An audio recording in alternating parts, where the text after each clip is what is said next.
I just got to ask, like, what is the chance that this is actually going to be bad overall? And how much conviction do I have? What's my product sense telling me in terms of like, this is just the right thing to do and there's low risk? If that's the case, I would say like, we call it YOLO shipping. My name's Isabel, and this is your Product Thinking Toolbox.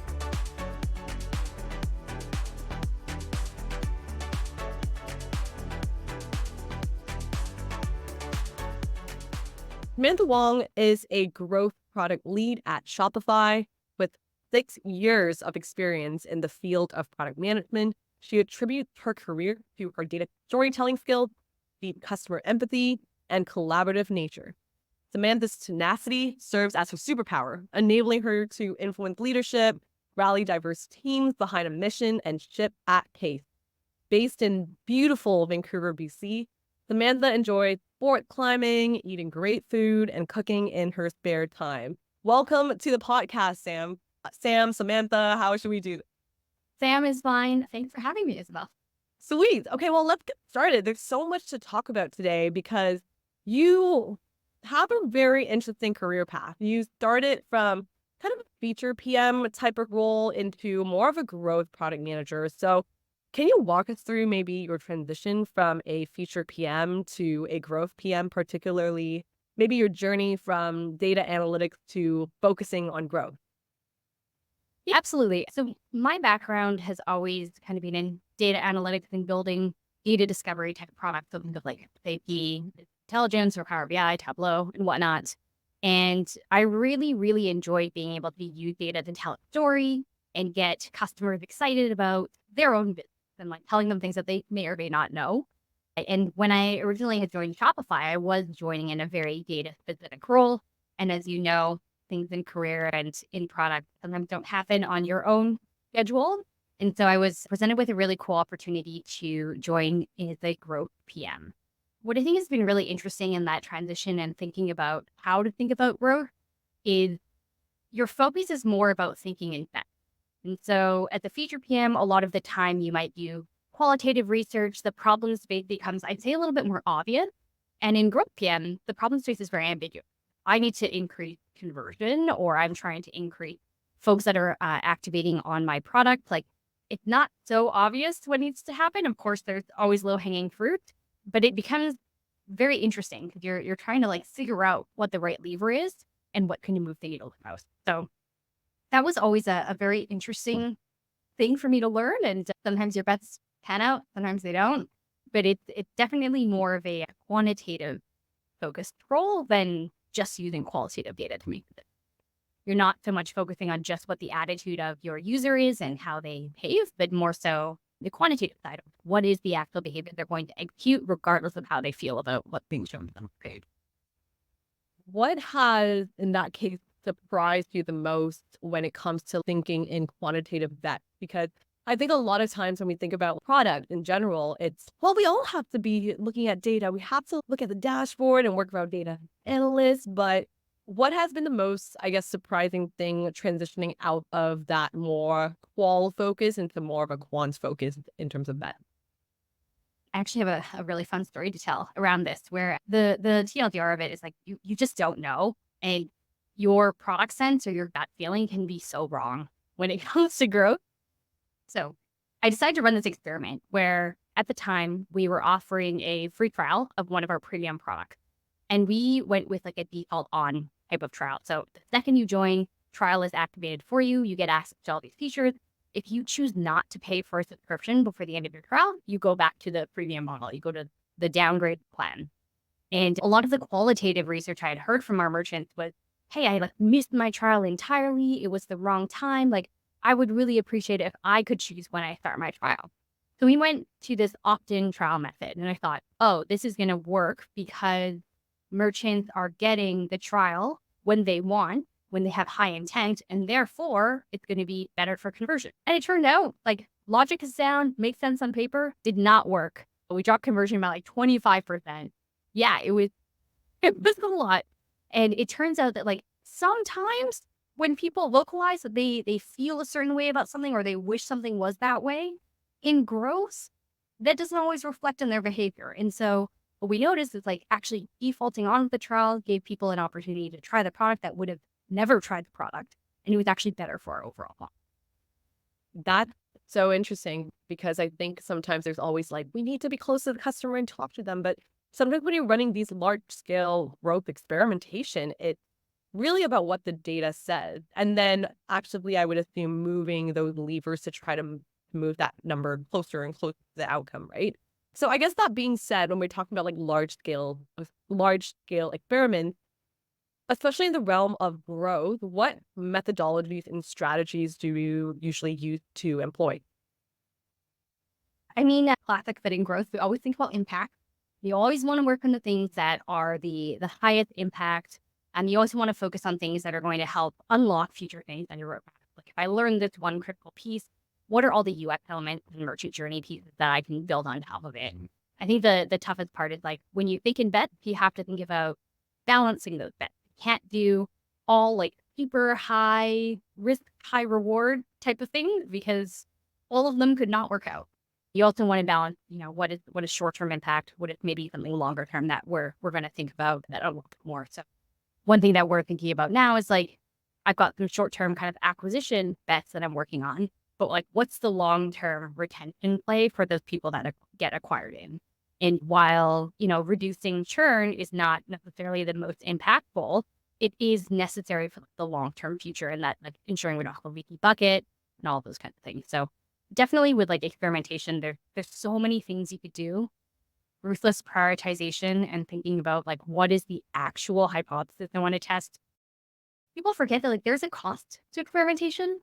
Take a lot of time. There's other things that you're not doing while you're running that test. So again, thinking in bets, prioritizing what those bets are, and being really, really ruthless about what are the bets that are going to make the most impact. I'd love to pick your brain on that actually, because you mentioned about cost of running an experiment, but there's sometimes also that trade-off of maybe cost of not running that experiment and spending too much time on like discovery and trying to find like the right solution and right bet. How do you yourself kind of balance between, okay, let's just ship it, see what happens, test it versus getting to the right fidelity of conviction? There's always trade-offs, but I kind of think about it as risk. If the thing that you're trying to ship is really high risk and could be like a big positive swing or be a super negative swing, then measurement is really important because we need to know if it's actually going to be detrimental to our business or great, right? So like anytime there's an amount of risk associated with whatever I'm trying to test, definitely need to test it. That being said, like there is a fine line. There's a little bit of testing for like vanity metrics, right? Like, oh, should I test it just to say that it made some impact and be really measurable about it? It's easy to fall into that trap too. But trying to be, reasonable and rational about like what are the things that we should do is always a balance. I do a lot of testing, especially in monetization on our website. And so you can fall into that trap super easily. I just got to ask, like, what is the chance that this is actually going to be bad overall? And how much conviction do I have? What's my product sense telling me in terms of like, this is just the right thing to do and there's low risk? If that's the case, I would say like, we call it YOLO shipping, ship to all. And, just kind of monitor to make sure none of your tripwires are getting hit. Right. So speaking of you focusing on monetization, there is sometimes a balance, right? Because when we think about even the pirate metric, when there's like the acquisition and activation and then eventually revenue and monetization, how do you approach balancing priorities between activation initiatives and monetization initiatives?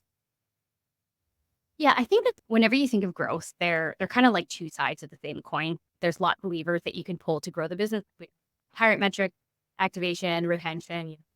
And so I think it just depends. Like I'm fortunate enough to be in our organization where we're large enough to have different teams focus on those things. And so while we still look at overall impact, we have the flexibility to say like, okay, we're always going to keep a few people focused on this problem. We can kind of move around our needs as needed.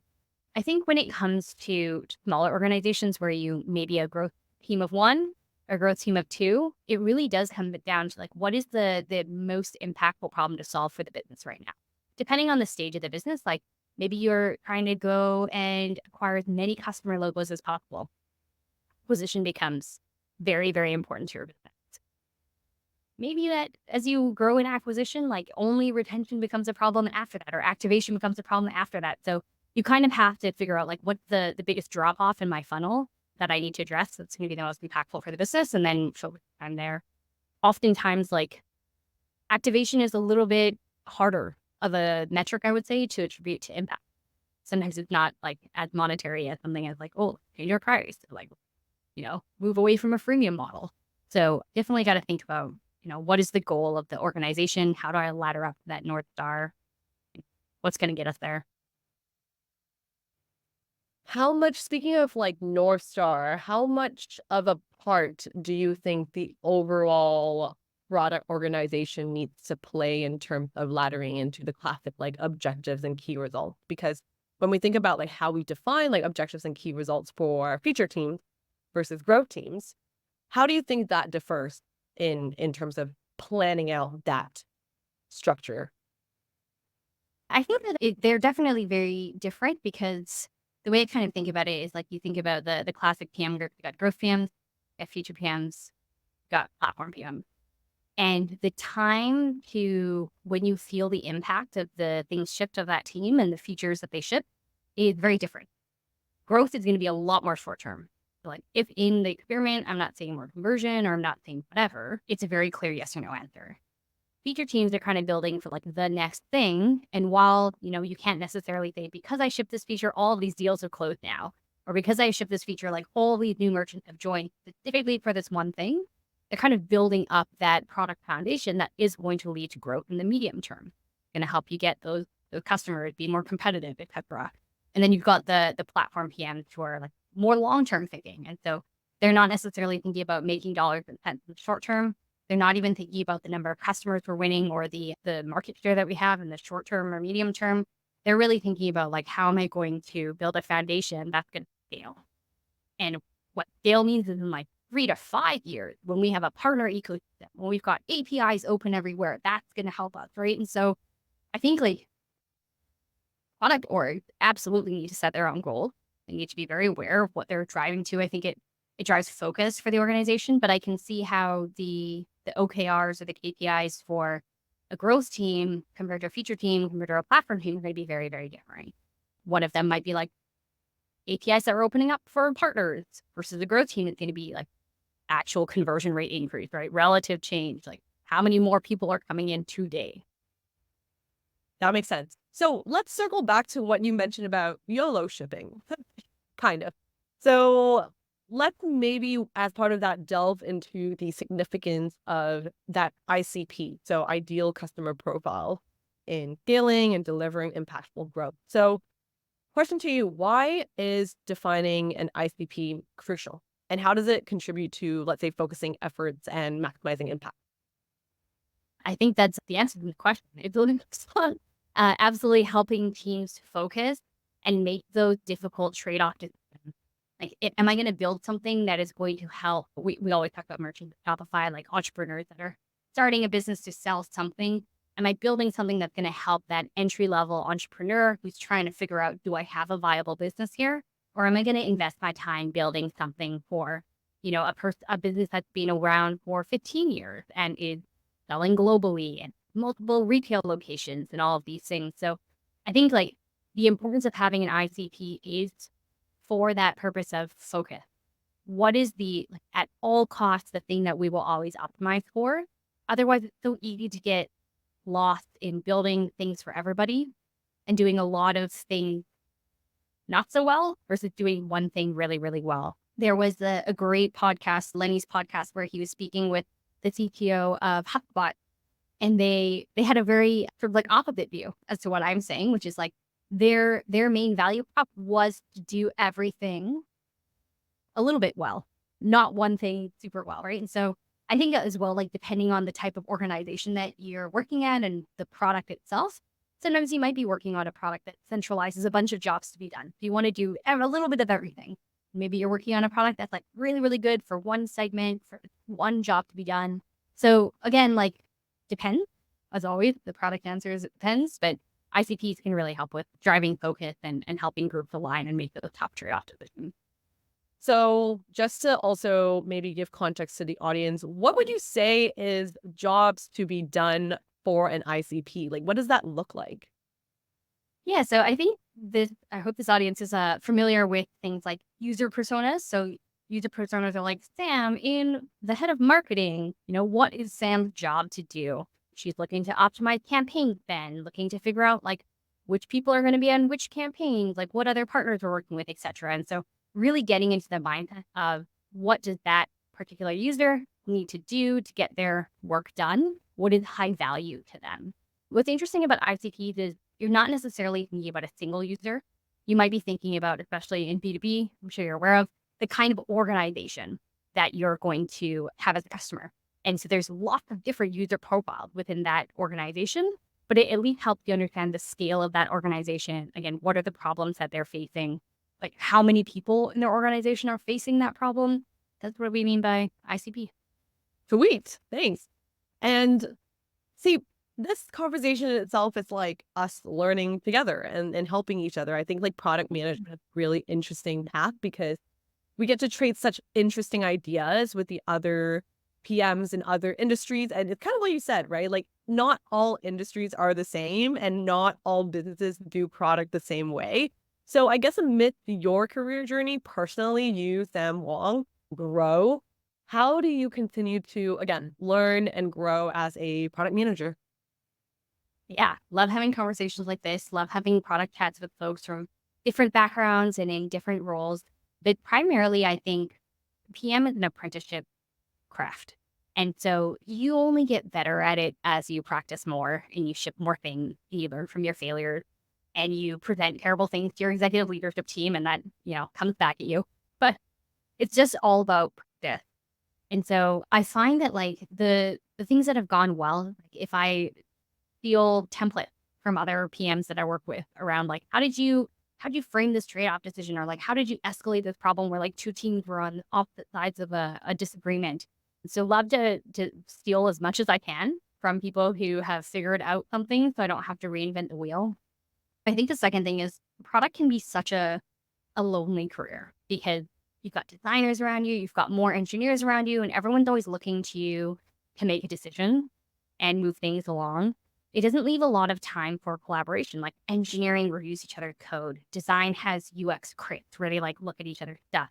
And oftentimes product doesn't have that buddy to exchange with and like have ideas with and question each other's assumptions. So I oftentimes like to make sure I'm always, whether it's a PRD or a brief, inviting someone that I trust to like who has no context in my space to take a look at it and tell me what they think, because that diversity of thought helps me break out from what I assume to be true. You can get really deep into a space. Like I've been on growth and monetization for a year and a half, and you start to see these assumptions or like, this has to be true or we can't do that kind of things form in your brain. And the only way to get better is to like break that mold and have people ask you like, well, why? Like, why are you working with that constraint? I don't really understand it. Definitely leaning on other PMs to like help me help myself. I agree. And there's kind of almost this network of trust, right? I have seen some product organizations where PMs tend to work against each other than helping each other grow. What do you think has been at least maybe some practices or specific approaches that you've adopted to ensure that continual support in that network in terms of building that trust? Yeah, that's a great question. There's a weird competitiveness that definitely comes with PMs. Like everyone wants to be, highlighted for the great impact that they've had and get called out, at an all hands or something like that. I think everyone is different. It differs. Like you said, there needs to be some foundation of trust. But I found that the best way to build trust is to actually ask for help versus demonstrating that you're super competent at something and like everyone will come to me for help. After being vulnerable and asking someone and saying like, hey, I'm working on this thing and I really want to stress test my ideas. Like, do you mind giving, 15 minutes and just reading it? Just leave whatever comment you have. And that really opens the door for that like relationship, for fostering collaboration and being kind to one another. Yeah, I found that generally works for me. Of course, like, some people are really busy. That's okay. I don't have to read my day. But as long as like you are vulnerable and you're open to it and can prove that like you find what they're saying to be valuable, it kind of almost returns to you. And like they feel like that door is being opened now, so they can ask you like, hey, Sam, like I've been thinking about this really spicy idea. Love growth's take on if it's going to work or not. I agree. It's like what comes around goes around, Mm-hmm. what you're saying, right? And I think that even just you coming on the podcast and being open to, hey, let's chat and let's talk about product practices is just a good exemplification of your willingness to not even just ask for help, but it's more of like extending the hand to say like, let me help others too. So yeah, good on you. So I guess like in terms of deciding what's next in your PM career journey, right? Like there's a lot of paths that people can take. Can you maybe share with me some of the decision-making processes you use when you're deciding what's next in your PM career journey? Just for example, like when I say different paths that you can take, there's differences between continuing as an individual contributor or pursuing a leadership path, such as moving into a director level role. So would love your take on that. I always love chatting about this with folks because I think there's like two very distinct of people when they talk about the career. So in my career, I had the opportunity to really think about if I wanted to proceed with going down that leadership path, thinking about, taking on a team, investing in that space, or focusing on my IC role and getting better at product craft, thinking about like how I'm going to take on more scope, more high risk ideas, deliver more impact. And at Shopify, I was able to find kind of a blended opportunity where I'm still doing the IC work. I really love shipping and I feel like that gives me energy. So I'm not ready to step away from it. But at the same time, I take on apprentice product managers into my team and I'm able to like coach and mentor them and help like sort of build what the future of product management is going to look like for Shopify, but also get that learning for myself in terms of what is it like to really coach and mentor someone on a more tactical level. This is great, these kinds of conversations, but like seeing someone every day and being accountable for their work, like what does that look like? How does that feel? And so that's kind of where I've been at so far, just like figuring out what are those skills that I want to develop and how do I find them in my career? Sometimes they won't even be in product. Like maybe I'll jump over and do something in, I don't know, product marketing or in marketing land, or maybe I'll want to build systems that help product teams do experiments, like and be more of a tech data lead one day. We'll see. That's a really good call out, actually, because, we think about role and levels and hierarchies of moving up in the career progression and ladder. But I also remember, I don't know if it was Shopify, but it was something to do with like the career monkey or the ladder or something along those Yeah, lines. the career jungle gym. You know, yeah. And it's like a really good call out to say, even as a feature PM, you could try growth PM. And that is like a totally different type of space versus a data platform PM and beyond, right? So what do you have as like advice? And I know we're about to wrap up. Like, what do you have as advice for people that are currently in the crossroads of, well, I've been a feature PM, I've been in like, let's say B2B SaaS for the longest time. Like, what would you say as they are contemplating their next step that they should start thinking about in terms of frameworks? I definitely think about what you want to learn. It sounds like a really silly exercise, but I do it often where I'll kind of like sit down on a Friday afternoon, maybe with a beer, look at my calendar, look at the meetings I had, the things I achieved, and be like, what of those things like brings me excitement and is something I wish I could do more of? And what are things that I'm like, oh, that was a slog. I don't want to do that anymore. And trying to find like for your next role, how do you get more of that? Like, how do you lean more into what you're interested in and your strength? And how do you maybe like pull away from some of the stuff that like is not really what you want to do? That to me was a really big thing in helping me understand like, okay, as I move up in my career and I take on more scope and I take on more strategy, am I willing to walk away from the rush of shipping something, of being able to work with an eng team day in and day out and like problem solve and just sort of watch from afar? And for me, that was like a little bit, it didn't sound as exciting. Like I really love working with engineers and shipping things. So it made me very okay with the decision to like stay as an ICPM, take on more technical and more challenging projects instead of thinking about like, okay, I really want to be in people leadership. I'm going to leave these kinds of projects to be able to do that. So last question to wrap it all up, because you're so gracious with your time. You're a climber, an avid climber, right? In fact, which I could not do to save my life. Oh, because of that, beyond the realm of product management, that's like something that you're interested in. So could you kind of draw as parallel between climbing and why you're so invested in that as a hobby versus, not versus, but like, and your career journey? Absolutely. For those who aren't familiar, I am a sport climber, so I climb with a rope outside. A lot of the climbing that I do is, you're climbing and you click into the wall as you're going up.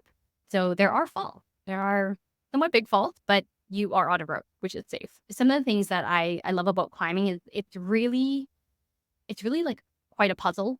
Most of the time you're so focused on like what is the next move so I don't fall off the wall that you don't really realize like how tired you are and how exhausted you are because you're hanging onto this wall.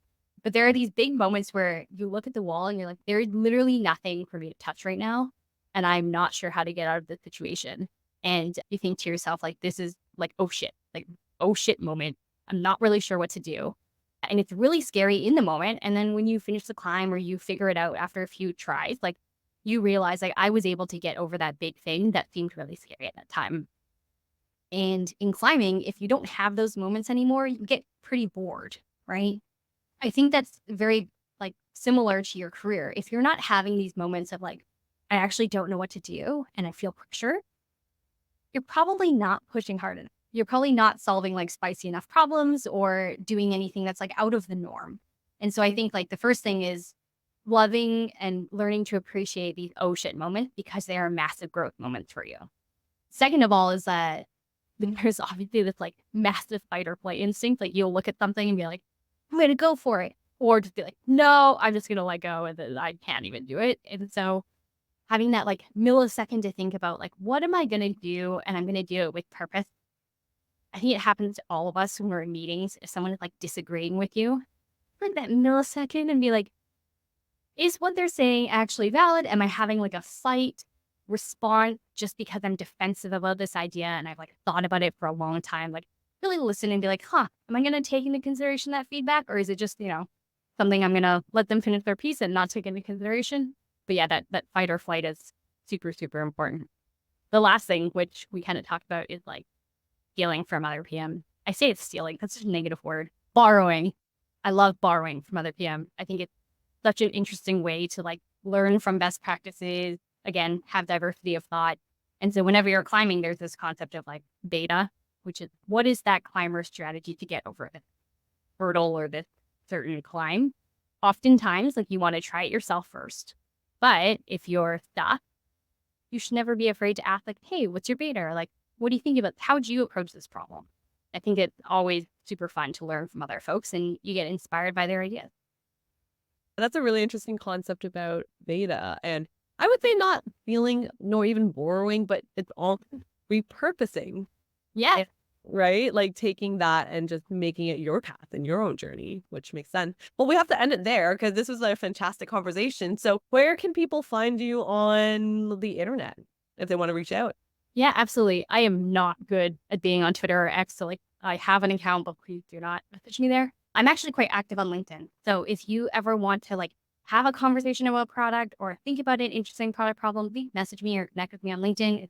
My full name is Samantha Wong, or Family of Wong is the / handle on LinkedIn. But that is probably the best way to get hold of me.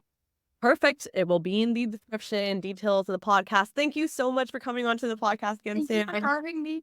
It was so fun. Okay, well, with that, see you in the next episode.